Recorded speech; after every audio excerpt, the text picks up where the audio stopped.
up, deals with things are like wrong sounding to us. They're backwards. They're incorrect. I had a math teacher in high school. He's one of my favorite teachers. And he would always erase anything that was incorrect on the board. And he would grunt, we can't have any lies on the board. And he would go back and it's like if he was showing you how to solve something and how you might get messed up, and it was like an example, he wouldn't leave it there for long. Or if someone was up there doing the problem and they didn't do it right, he would get rid of that right. He didn't want any lies on the board, anything wrong, anything that wasn't real math. And so I don't know if he would appreciate this series. But we're looking at things that just don't seem correct. They seem like lies are on Mr. Volley's blackboard, okay? And so today we're going to be looking at the fact that sometimes with God, less is greater than more. And it sounds backwards. And it doesn't mean always, but we're going to look at one specific passage where we see that less is greater than more. And we're Americans. We know that bigger is better, more equals more, and like no looking back. In fact, if you've been watching the Olympics, although we're the third largest country in the world and possibly the richest, we love to brag about how bad we destroy all these tiny little countries that we've never heard of. Like, yeah, we got more gold medals than you. Take that. You know, they're smaller than most of our cities. And we're like, yeah, we're amazing. So like, we love bigger, better, more, counting. More always equals more in America. But God says in this passage today that less is greater than more. Rochelle, my remote's not working, so I'll let you help me out. I apologize for that. Less is greater than more. And the passage we're going to look at today is in Mark chapter 12. If you brought a Bible or if you've got one on your phone, open up to Mark chapter 12. Mark's the second book in the New Testament. The first four are all about Jesus' life, his ministry, his teaching, his death and resurrection. And so he would go around talking to people, teaching people, healing people, doing miracles, hanging out with his guys, constantly pointing people towards God, pointing people towards God's kingdom, and sometimes just messing with our minds when he points something out that we're like, that seems backwards. I wouldn't have caught that. I wouldn't have noticed that. I wouldn't have added it up that way. And in this passage, we're going to see that with Jesus, sometimes less is actually greater than more, okay? And this is a famous passage. This is one that you might have heard of or studied as a kid. It's about a little old lady, a widow actually, who gives a really tiny gift at church. And you might know it as the widow's mite. I actually brought some widow's mites. When we read this passage, a friend of mine named Dale, who goes to this church, he's sitting right there. He told me this morning how much he loves when people thank him from stage and call out attention. So everybody give it up for Dale. A few years ago, he gave me this. I keep it on my desk. These are, if you want to come see it afterwards, these are actual ancient tiny copper coins, like the ones that we're going to read. And he actually made this and printed it out with this passage, which I just think is so cool. And he wrote me a little note to remind me that whatever we give to God is never too small. And that's what we're going to learn from this passage. So we're going to read this passage. And almost every week in our service, we pause and we talk about our giving and our offerings. And we actually usually take a moment and pray. And we'll do that actually before we end. And as we do pray, we want to just offer God our very selves and our heart. And as we think about giving and as we make donations to God in the different ways that we give, we want to just really give our heart with it and make that an act of worship. And today, instead of talking about that for like 2 minutes, we're going to talk about that for the whole message. If you're new or new-ish, no, we don't always talk about money, but we do sometimes talk about money. Jesus talked about money a lot, and we never want to guilt trip anybody, twist their arm, make them feel bad and make them give and pass the tray 19 times or anything like that. But we don't feel bad about inviting people to consider giving back to God. And that's what we're going to see from this passage. But he looks at this widow and her gift, and he's like, less is actually greater than more. Let's read in Mark chapter 12. We'll start in verse 41. And here's where we pick up the story.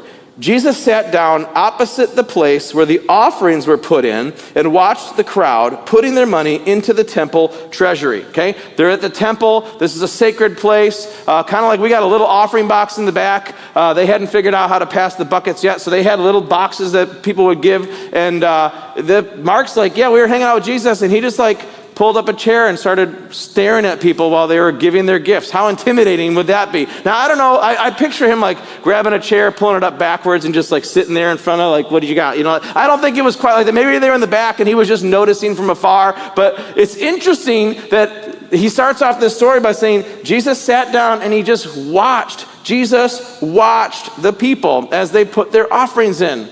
And I'm like, wow, I'm glad he's not here this morning to think about, noticing what I give or what I don't give or what I used to give or how much I give, because that's really, really intimidating that Jesus watched. And as intimidating as that sounds, I'm like, whew, glad we're not at the temple where Jesus was that day. It's interesting to think about the fact that God sees what you give. God knows everything before it happens. You can't fool him. You can fake me out. There used to be, if you ever went to church back in the day, we would usually give, there was no online giving, so you would give, and a lot of times you'd give in a little envelope. Remember the offering envelopes? And the joke was I just put one in my pocket so people thought I was going to make a big offering. I mean, I might not give it, or it might be empty, and I'm just throwing, I might do it 3 or 4 times so people notice. Because you can fool each other, you can fool me, but God knows if the offering envelope is empty or not, right? He sees and he knows what you give. And maybe that's equally intimidating as Jesus sitting in the temple watching people give, but he knows, he sees, he notices. He knows what you give. He knows how much you give. But more than that, he knows what you have. He knows how much you make. He knows what you give and what you don't give. He knows what you do with the part that you keep for yourself. He knows everything about your finances, probably more than your spouse does, right? I mean, it might sound intimidating, but that's not the point of the passage. In fact, in the story, we'll see Jesus doesn't scold anybody. He doesn't shake his finger at anybody. He's not begging people. He's not telling some guy to go back and give more, although he knows what he gave and how much he owns and everything else. But here's the thing. I have no idea what you give. And I'm so glad. Our church, we've got a finance team made up of volunteers that make sure everything's above reproach and double counted and double signed so that people aren't stealing and things like that. But none of us on staff, none of us pastors are part of that. So if you give $1 or $1 million, I wouldn't know it came from you. And I don't want to know. I don't want to be walking around being like, oh, this guy gives a lot, or this guy doesn't give enough, or whatever. Like, I don't want to have those thoughts. Jesus is holy. He can handle knowing it and still not judge people. That'd be hard for us. So I have no idea what you give. I don't know how often you give. And this whole talk, what we're going to see from Jesus and what I hope you hear from us as a church is this is not meant to be a guilt trip. We don't want to be, we're going to pull on your heartstrings and make everybody feel bad and start. Jesus doesn't guilt trip anybody. Jesus doesn't scold anybody. In this passage, we don't see him judge anybody, but he does praise someone. As the passage goes on, Jesus sat on opposite the place where the offerings were put, and he watched the crowd putting their money into the temple treasury. Many rich people threw large amounts, but a poor widow came and put in 2 very small copper coins, worth only a few cents, okay? I showed you the coins that I've got to remind me that sometimes we make a small offering and God notices anyways. He doesn't scold the lady and he doesn't scold the rich dudes. He's just like, they're giving, she's giving, and he doesn't scold anybody, he doesn't judge anybody. But he calls out this lady's gift as the greatest thing he's ever seen. He calls the guys over to make a big deal of it. It says many rich people threw in large amounts. And Jesus doesn't say anything. I mean, he's not saying they shouldn't, but he thinks it's cool, but that just kind of happens. Mark doesn't say that Jesus notices or says anything. But then this poor widow, and here's the thing, widows are generally poor anyways. The fact that it says a poor widow, it's like a double whammy, like a double negative. She's not only a widow, which means she doesn't have, in that society, she wouldn't have a job, she wouldn't have someone to provide for her, but not only is she a widow, which is sad, she's also very poor. So this poor lady, honestly, should be the people that the church is giving money to. In the New Testament, it commands the church to take care of widows, right? And orphans. And so this is the lady that probably should be receiving from the mercy fund. Instead, she comes and she gives a tiny little gift because that's all she has to give. She makes this tiny, seemingly insignificant donation. And then look what happens. Look what Jesus says in verse 43. Calling his disciples to him, Jesus said, "Truly, I tell you, this poor widow has put more into the treasury than all the others. They all gave out of their wealth, but she, out of her poverty, put in everything she had to live on." This is crazy. Jesus calls out this insignificant gift, this tiny little couple of cents, like, thanks a lot, lady. What are we going to do with that? We're going to support some missionaries for 6 seconds. Like, I don't know what they're going to do with her little gift, but Jesus is pumped about it. In fact, he calls over the guys to make sure that they see it, because like you and I, they wouldn't even notice how big of a deal it was. If someone goes and throws 2 cents over there, we're not going to write them, a thank you note and call the gang and everybody put them on our shoulders. But Jesus does that for this poor widow. He says nothing about these guys' huge gift. Those are the ones I'd be like, did you see that guy? That rich dude threw a giant check in there. Like, go everybody high five him. Nope, he just lets that guy keep going. Thank you very much. I don't need to call out your faith. But this lady, this sad old widow who makes almost a joke of a gift, he gets pumped about. He makes a big deal about it. He calls over the disciples to make sure that they don't miss it. And he says they gave more. She gave more than the other guys. I think the way it's phrased gives me the idea that he's saying she gave more than all of them put together. And I'm like, she didn't give more than any of them, let alone they're getting work done, Jesus. They're going to be doing ministry, right? They're going to start a youth group with that. They're going to send money across the seas and support people. Like, they can do a lot of ministry with what those guys gave. She didn't give more. I'm sure Judas is in the crowd and he's like, no, that's incorrect, Jesus. She did not give more, because he's always counting, right? Like, he's got his eye on the treasury even before Jesus did. But Jesus is like, notice what happened. She gave more. God's math doesn't add up the way we add things up. God doesn't think all the ways that we think. Jesus is teaching us that sometimes less is greater than more. She gave less. He says she gave more. And here's why. We said earlier, God sees what you give, but he's impressed by how you give. He's not impressed by how much you give. He's impressed with the heart behind the gift. He sees your faith. He notices obedience, and he knows your heart. And he sees this sad, poor widow make a teeny tiny gift. Everyone else would have laughed at her. And he pauses the service, calls over the leaders and says, check out don't miss this. Look what just happened. Because it's not about how much she gave, it's how she gave. It's the heart and the faith behind it. All through the New Testament, Matthew, Mark, Luke, John, into Acts and the epistles and everything that was taught from Jesus and by his followers to the early church, basically talks about sacrificial giving. The call for New Testament believers like you and I, people who believe in Jesus since Jesus came, the call for us is to be sacrificial givers. This is what he praises the lady for. She didn't give a lot, but she gave a lot for her. And he's like, that is a big deal. In the Old Testament, they were instructed to give a tithe. A tithe is basically giving your first and your best to God, right? If you're a rancher, you give them the first sheep. If you grow crops, you give them, in the Old Testament, you'll read over and over about the first fruits, because you're giving God your first and your best. Before you get more from your garden, you give the first ones to God. And then as they started to actually develop systems with money, you give, the first of your income to God. And it was set at 10%. That was kind of the command. So it was just like a requirement. It was like, here's the minimum to the temple. You give 10%. The New Testament is a little different, but similar. Through the New Testament, Jesus actually praises some guys for tithing. He's like, that's good, you should do that. The Apostle Paul writes letters with God's authority to the early church, and he says we should be percentage givers. Like, we should think about how much we want to give based on a percentage of what we make,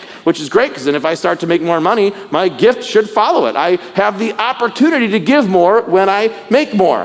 In the New Testament, they don't talk specifically about 10% as much as it was specifically commanded in the Old Testament. In the New Testament, the things that are kind of instructed and commanded for believers are to be cheerful givers. It says we don't want to be compelled to give and guilt trip. That's why we always say we invite people to consider it. We're not trying to beat people up and make them feel bad about it, because God says, I want people to give because they want to, out of thankful, cheerful hearts. We're called to be sacrificial givers that say, well, this cost me something. Have you ever given something away and thought about what you don't get because of it? Like, well, I could have done this, but I did this instead. We blessed that family with such and such, and so we're not going to do this tonight, right? Or whatever it is. Or when you make your gift to church, you could probably look at how much you give over a course of time, maybe a year. If you get your giving statement back from the church, and say, wow, what if I had taken that money and done something with it, went out for pizza, went on vacation, however much you gave. You can see the real monetary value of that. That means you're sacrificing a piece of what you have to God. And honestly, I think the New Testament talks about and teaches us to give beyond the minimum requirement.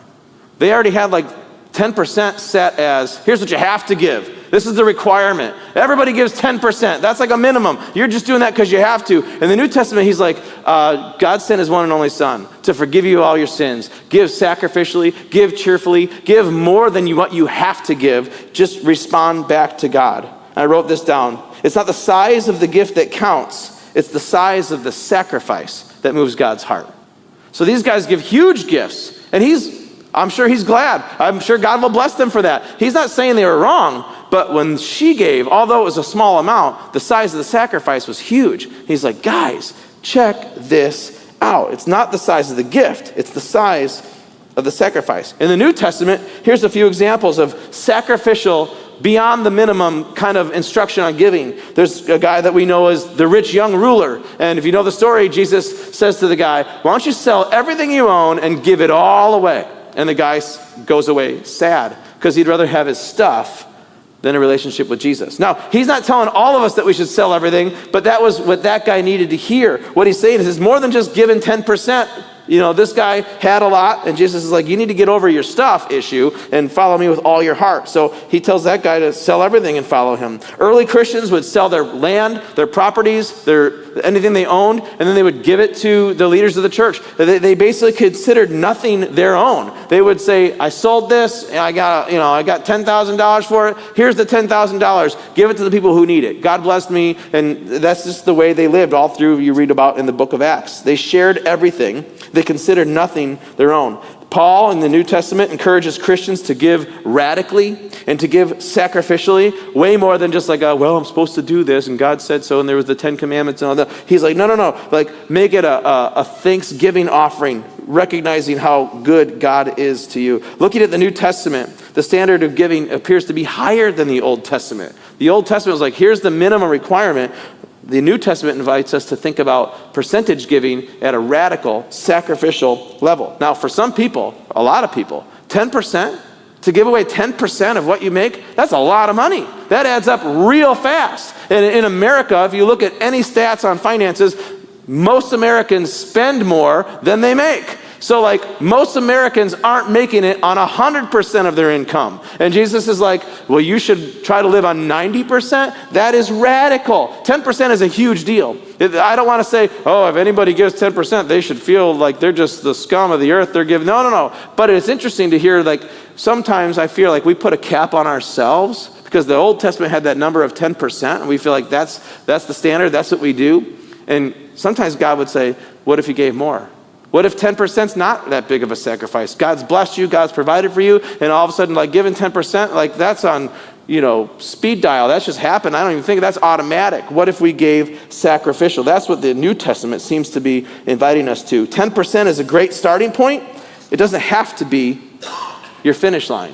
Now, again, I'm not trying to say everybody needs to give more and we're not leaving until you make a commitment to the church. That's not my point. But what I see in this passage is Jesus seeing the lady's faith, seeing the sacrifice, and that's what moves his heart. Jesus points out to his disciples that every little gift matters. Teeny, tiny, seeming to be a joke to Judas and some other people that were noticing. And he's like, no, that moves my heart. He calls the guys over. Guys, check this out. Don't miss this. This is awesome. This is what I do with my 16-year-old boys when I see like a really cool sports replay. I'm like, guys, check this out. I'm passing them my phone. Like, did you see this play? Like there was one yesterday where this guy like threw the ball out of his glove to the other guy who barehanded and they made a double play. It was awesome, right? Like, I want to show that. That's what I get excited about. Jesus gets excited about this lady giving 2 cents to the offering. He's like, guys, check this out. You don't want to miss this. I wrote this down. This is kind of weird, but I like it. The widow's mite was the widow's might. Like, you could look at her and say she gave nothing. Jesus looks at her and says she gave everything. Her strength, her faith was powerful, even though her gift was tiny. She totally understood that God was her provider. She's like, this is all I've got, and I'm still giving it to God because he's going to either take care of me or not. She wasn't trusting her money. She was trusting God anyways. And she couldn't wait to just give even the tiniest gift. You ever get a gift from a little kid? If you raise children and they want to give you something and it's insignificant. It's like a misspelled birthday card or something, right? Or like when they start to have just enough money, they might get you like a small piece of candy or something. And you loved it, right? Not because it's a great gift. It's cheap. It's, bad coloring or something like that. And you saved it for 6 years. Why? Because it's not how awesome the gift is, it's the heart behind the gift. It's the same with God. He sees this lady's faith. She's not trying to impress God. She's not trying to butter God up. She's not trying to get away with something or buy off her sin debt with God. She's just trying to give a gift to God because she loves him. She's like, this is all I got, but I'm going to give it with all my heart. And Jesus pauses the whole thing and makes sure. And then Mark, he tells Mark to write it down so you and I could get the message too. He wanted to teach his disciples live in the moment, and he wanted you and I and every Christ follower for eternity to get this story. She's famous. We don't know her name, but she's famous. And she understood God's promises. She probably knew this verse in Proverbs chapter 3. They had the Old Testament back then. And it says this, honor the Lord with your wealth, with the best part of everything you produce. Then he will fill your barns with grain, and your vats will overflow with good wine. She understood that promise. She's just taking God up on his promise. She's like, this is all I got, but I'm going to give it to you. You're either going to take care of me or not. I can't take care of myself. And Jesus is like, we got you.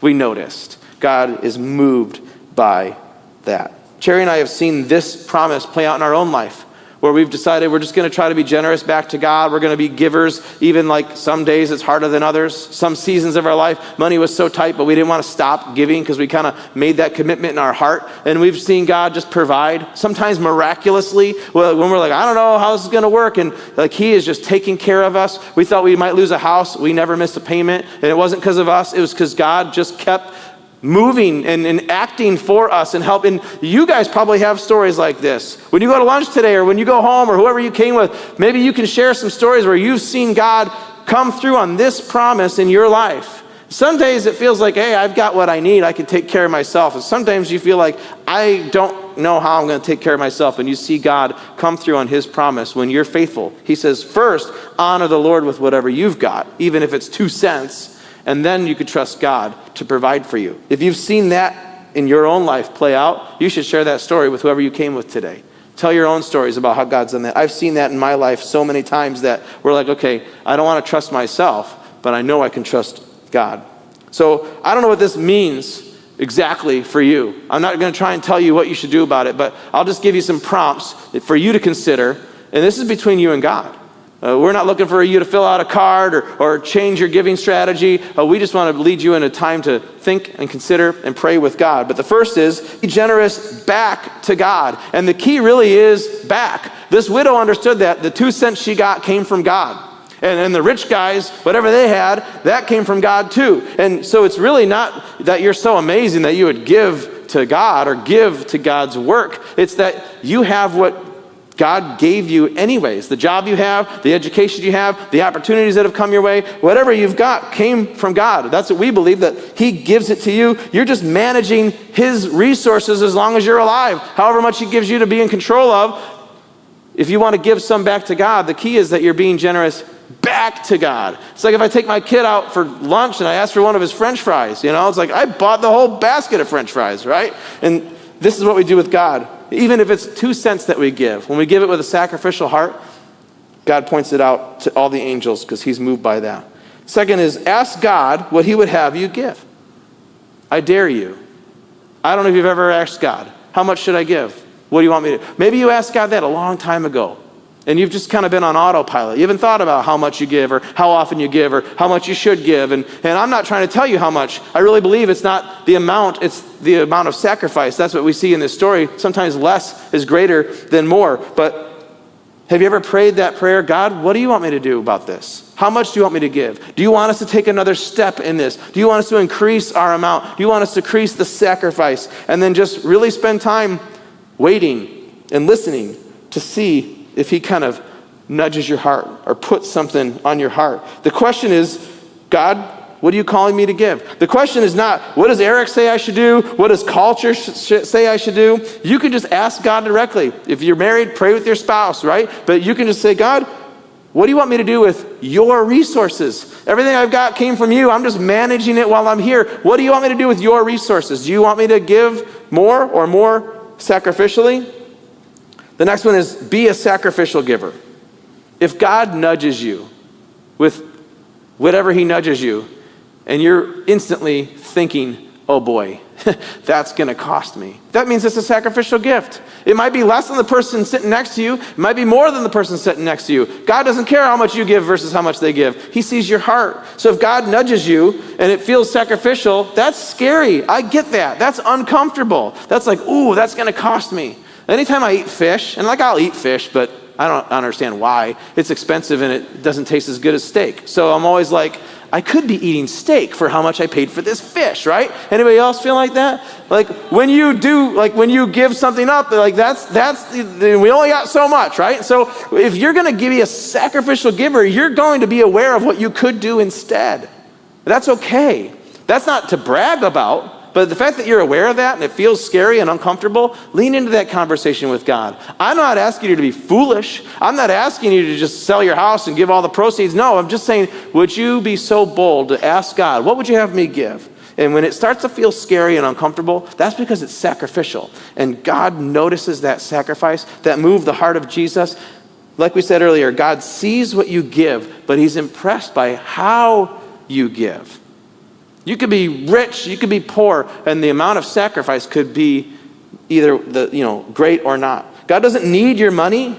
He doesn't care about the dollar amount. He cares about your heart. And just like the rich young ruler, he's like, you got an issue with your stuff. You got to get over that if you want to really follow me. He wants your whole heart. He wants you to trust him. He wants you to honor him. He wants you to be completely surrendered. And for most of us who live in America, one of the hardest areas to surrender to God is our finances. We can give everything else to God in our heart and really mean it, but when it comes to how we manage the resources that he's given us, we sometimes just cling so tight because we're counting every penny and we're thinking about what we wish we had and we're paying off this debt and that's totally normal. What we don't realize is how rich we are. The passage said all these rich people came and gave their gifts. That's all of us. Like most of the poorest Americans are still in the top 1% of earners worldwide. We don't think about that because we're surrounded by rich people. You live next to rich people. And I don't know if they're rich or if they're just driving around a whole bunch of car payments. We don't really know. Sometimes we just think they got it all figured out. How do they afford all that? Well, they might not be. Most Americans are spending more than they make. But God's like, I want you to trust me. I want you to surrender every area, and it's hard for us Americans. But when we give him more of ourselves in every area of our heart, he fills it and fills us with more of himself. And you can share those stories at lunch today too. How God has met you, how God has grown you, how God has worked in your heart when you've actually let him into the hardest places to surrender.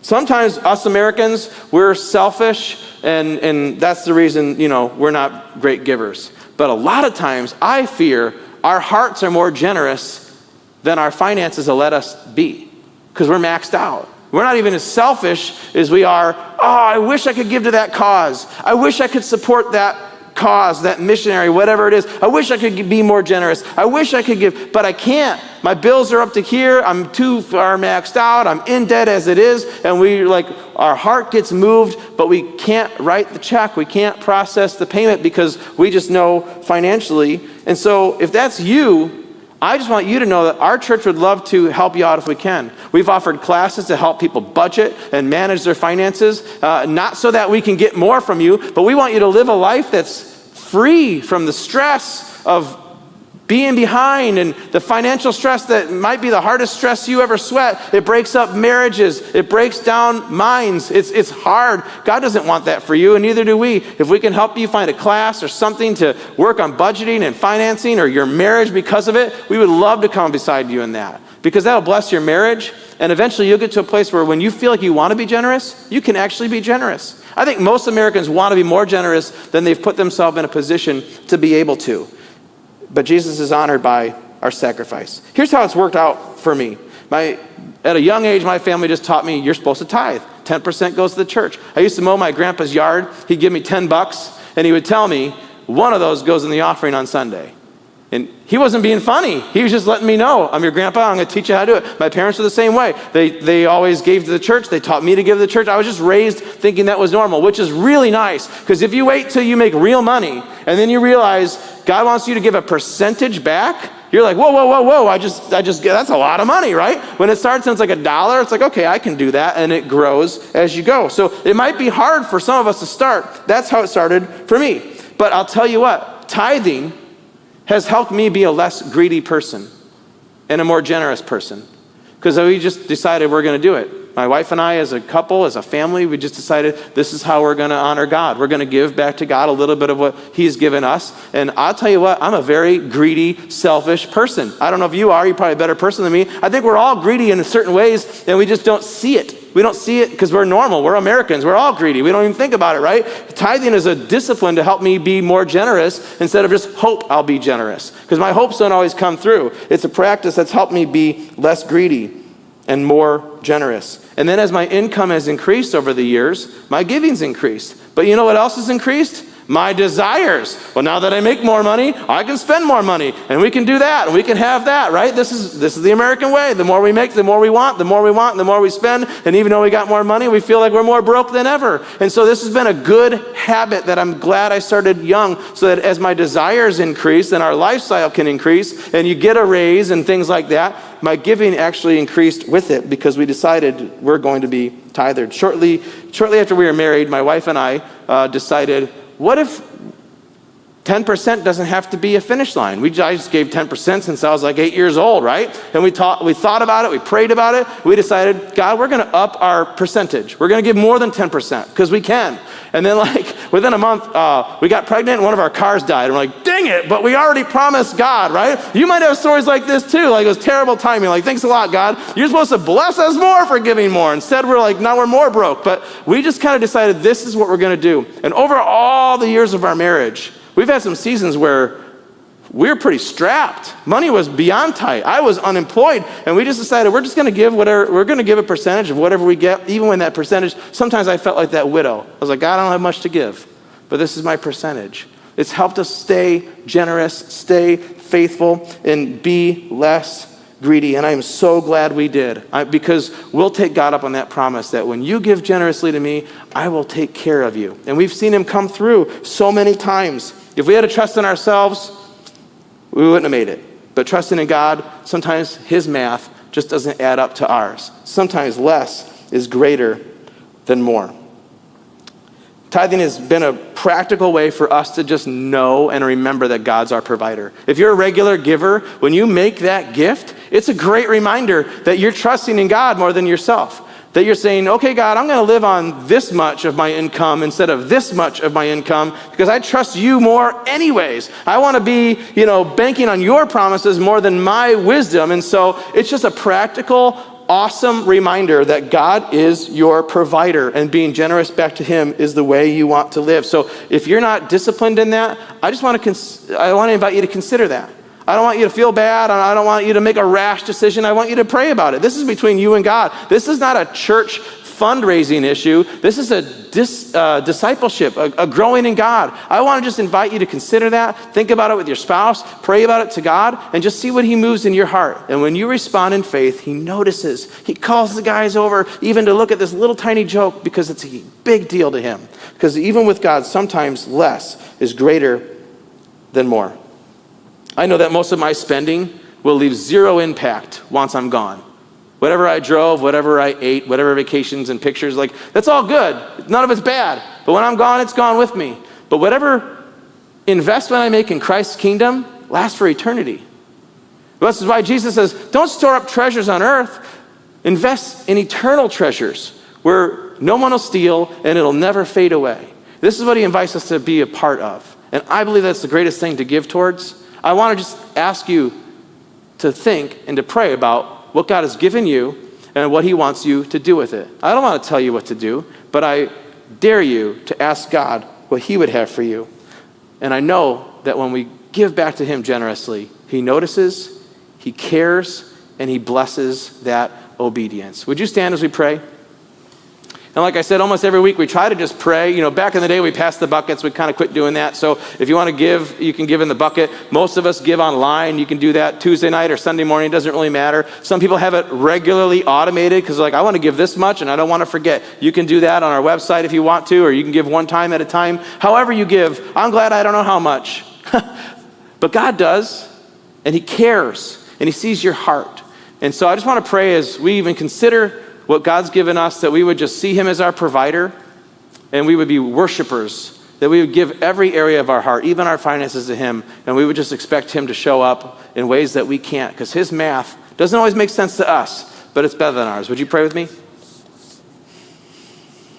God, I thank you for Mission Bible Church. This is a room full of people who I know are so generous, way beyond any average American. And so, God, I pray that none of us would leave feeling condemned. I pray that none of us would feel guilty. God, in this passage, you watched people give. You didn't shake your finger or judge or scold anyone, but you did recognize genuine sacrifice. And so, God, we just want to say that we want to know you more. We want to follow you. We want to have big faith. We want to be close to you, and we want to just trust you with every area of our life. God, one of those areas is our finances. And so I pray that as your word and your Holy Spirit speaks to us, that you would just take away anything that I said that would be distracting or not from you, but Holy Spirit, and through your word and your wisdom, that you would speak to our hearts. And that if we'd be bold enough to just say, God, is there something that you want to move in my heart? And maybe you don't answer us today, but maybe this starts a season of us listening for you. God, we just want to invite you to speak to us. We want to be generous back to you. We want to be generous in general because you're like that with us. We want to recognize that you are a provider. Everything we've got comes from you. You've promised to take care of us. You've promised to give us what we need. And so, God, I pray that we'll just lean into that conversation with you. And I pray that we will continue to see you come through and point that out. Just like you pointed at that widow, we want to point at you. Every time you provide for us, every time you come through, God, I pray that we would share that story with others so they would see how good you are. I pray that school starts this week, that we would be lights in school as kids, as teachers, or just anywhere we go. Lights in our home, lights in our workplaces, that we would point people towards you. I thank you for your love and the way that changes us. I pray that we live cheerfully and give cheerfully in Jesus' name. Amen. Thanks for being here today. We'll see you guys next week for the hot dog and ice cream party.